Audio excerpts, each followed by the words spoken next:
এরপরের প্রশ্ন হচ্ছে, শায়েক আমি কি নামাজে কি দাঁড়িয়ে গেছি, এক রাকাত চলে গেছে, হঠাৎ করে মাথায় আসলো যে আমার উজু নেই, আবার এটাও চিন্তা আসছে আসলে কি উজু নেই, ওই মুহূর্তে আমি কি করব?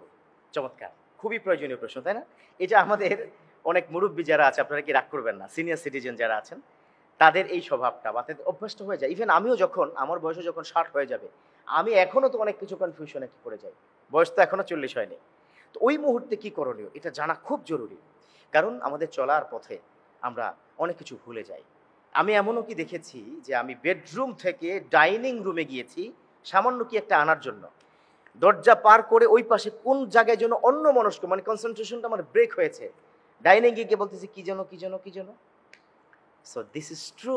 এর মূল কারণ কি জানেন? এর মূল কারণ কয়েকটা। মেডিকেল সায়েন্স বলেছে, সায়েন্টিস্টরা বলেছে, এক নম্বর হলো নয়েজ। এক নম্বর কি? নয়েজ, এই যে সাউন্ড, প্রচন্ড সাউন্ড হয়ে দেখবেন, কনসেন্ট্রেশন ব্রেক করে সাউন্ডে। 2 নম্বর হচ্ছে জলবায়ুর পরিবর্তন। 3 নম্বর হচ্ছে খাবার মেনুর পরিবর্তন, মানে ভেজাল খাবার, এগুলো খেতে খেতে ব্রেনটা ড্যামেজ হয়ে গেছে। এই জন্য আপনাদেরকে একটা আমলের কথা বলবো, সবাই করবেন ইনশাআল্লাহ। এটা সাইয়েদানা মুসা কালিমুল্লাহ তিনি করেছেন, রব্বি জিদনি ইলমা, রব্বি ইয়াসসির ওয়ালা তুআসসির ওয়াতাম্মিম আলাইনা বিল খায়র। ওটুকু যদি নাও পারেন, ছোট্ট করে রব্বি জিদনি ইলমা প্রত্যেক নামাজের পরে মাথায় হাত দিয়ে কমপক্ষে আপনি 7 বার পড়বেন, 7, 11, 21 যেটা পারেন পড়বেন ইনশাআল্লাহ। আসুন আমরা একটু সমাধানের পথ খুঁজি। আপনি নামাজে দাঁড়িয়েছেন, নামাজের মধ্যে দাঁড়ালে আপনি খেয়াল করবেন শয়তান সব জায়গায় তো ওয়াসওয়াসা দেয়, কম বেশি দেয়, ঠিক আছে, কিন্তু নামাজে দাঁড়ালে শয়তান সবচেয়ে বড় ভূমিকা কি পালন করে? ও কনফিউশন করবেই, রুকু কি একটা, মানে সিজদা কি একটা দিলাম, আমি কি নামাজ ছাড়া কি শুরু করলাম, আমি কি সূরা ফাতিহা কি পড়ি নাই, এই ধরনের কনফিউশন, আমি কি 1 রাকাত পড়লাম নাকি 3 রাকাত হয়ে গেল, এই ধরনের কনফিউশনে ফেলে আপনার নামাজকে ধ্বংস করার পিছনে শয়তান সবচেয়ে বেশি ভূমিকা রাখে।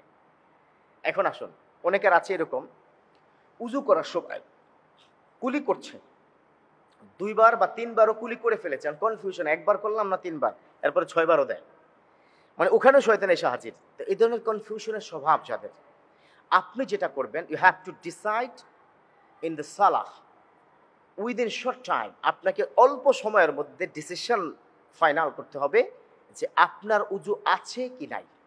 কি করবেন? রিকল করবেন, স্মরণ করার চেষ্টা করবেন। স্মরণ করবেন যে আমি কি নামাজের আগে কোথায় ছিলাম, নামাজের আগে অমুক জায়গায় ছিলাম, আমি কি তখন ওয়াশরুমে গিয়েছিলাম, হ্যাঁ ওয়াশরুম থেকে বের হয়ে কি উজু করেছিলাম, ওহো উজু তো করি নাই। রিকল করবেন, স্মরণ করার চেষ্টা করবেন। কথা কি বুঝতে পেরেছেন?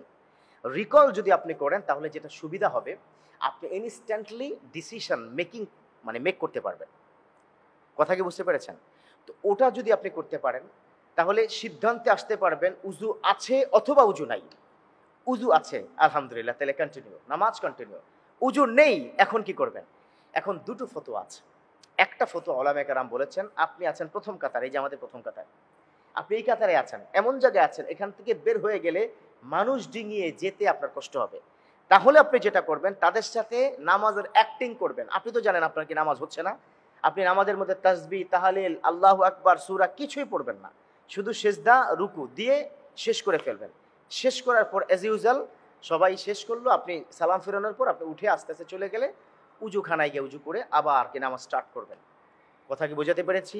কিন্তু কনফিউশন নিয়ে নাই, আচ্ছা ঠিক আছে, আচ্ছা ওকে আল্লাহু আকবার পড়ি না কি হয়, নো, আপনার কিন্তু আল্লাহর কাছে এই নামাজের জন্য জবাবদেহি করতে হবে। সো আপনার ডিসিশন শর্ট টাইমের মধ্যে নিতে হবে। পারবো তো ইনশাআল্লাহ? আল্লাহ পাক আমাদের তৌফিক দান করুক, আমিন।